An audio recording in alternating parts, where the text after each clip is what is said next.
Hi, and welcome to 2754 and 2756 Baker Street in Cow Hollow. This is mine and Butch's latest listing. It's a 2-unit building, and you can use it as 2 separate flats. You can use it as TICs and sell one to a friend, or you can turn it into a single-family home and create another maybe 1,500 to 2,000 square feet. So now I'm going to take you guys inside, but I want to point out a couple things here first.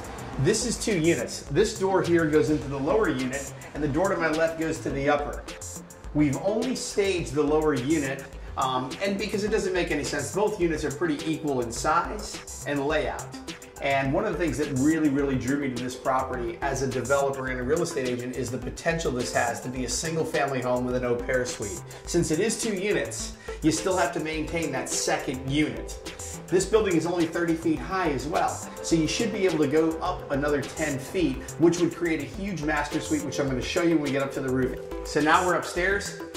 I want to show you that we have a very sun-filled living room. Lots of natural light coming in through these large windows. Crown moldings, large baseboard moldings. You've got a wood-burning fireplace, built-in bookshelves. This also is opening up into the dining room. Notice the size of this room. It's really big. I'm going to walk you to this newly renovated kitchen. One of the things that we did when we took on this listing was we had suggested to the seller that kitchens need to be remodeled. And this is what we did. We put white honed marble floors in, new custom cabinetry. There's new white honed marble countertops, and all stainless steel appliances. Now as you leave the kitchen, right here conveniently located is a powder room. And as we go down the hall, we've got a full bath. And very typical of what they call marina flats is they have 2 bedrooms in the back. These happen to be extra large with big windows. And then sometimes they have these bonus sunrooms. And that's where I'm taking you now. This sunroom is a great office, it's a great sitting room, and it sits right on top of the garden. Then I walk in this way, and this is your second bedroom. Now one thing I want to point out is there's an extra sitting space in the kitchen. That room off the back of the kitchen is right through here. We could still create a large closet as well as add a bathroom. Now this lower unit has a door that accesses the backyard, which has fresh sod. It's been recently, there's a new sprinkler system installed. I talked about the possibility of expanding space. Well, there's a lot of space behind the garage here that you could come underneath and take this lower unit down, cut into the yard here a bit, and you'd have natural steps coming out to the backyard, but you'd have 2 levels on the lower. I'm also going to show you how you can add square footage on top. So now we're in the upstairs unit.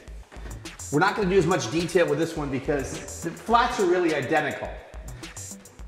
But if you decided that you wanted to pursue the opportunity to create another level on this building, this is where the staircase would go, right up at an angle here, up to the roof, and I'm going to show you that in a moment. But you can get kind of a general idea that they're equal sized units. The only thing that didn't happen here is the kitchen is original, but this is a functioning kitchen.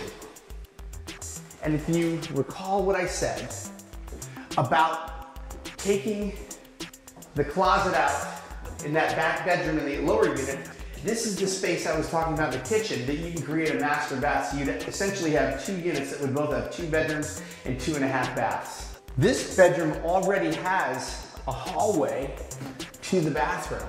So just imagine on the other side, in the other bedroom, you'd do something very similar to this and we would access that space that's off the back of the kitchen. So now we're in the stair tower.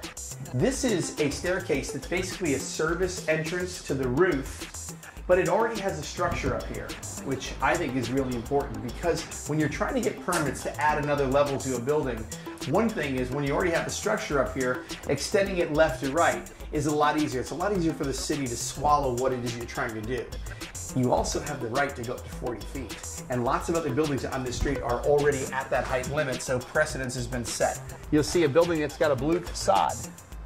And beyond that, there's a brown shingle roof. So what I was talking about in the top hallway is running the staircase. It would come up here and you'd build a large addition back this way. And this whole front would be a roof deck.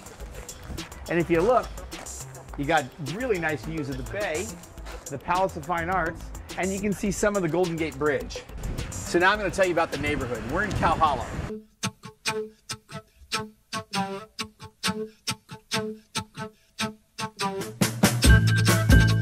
down here is the bay, which you can see. And just a few blocks down where that mail truck is passing, that divides Cow Hollow from the marina, just to show you how close it is. Now I'm going to point up the hill here and you'll see this is Union Street. And there's tons of shops on Union Street. There's restaurants. And in the marina you got Chestnut Street, which is full of shops, restaurants, cafes, the Golden Gate Bridge, the Palace of Fine Arts, Fort Mason. It's known for its fairs. It's got Crissy Field, it's got the bay, and not to miss in Cow Hollow, just a few blocks from here is the Triangle, which is all restaurants, and at night, it's the place to go.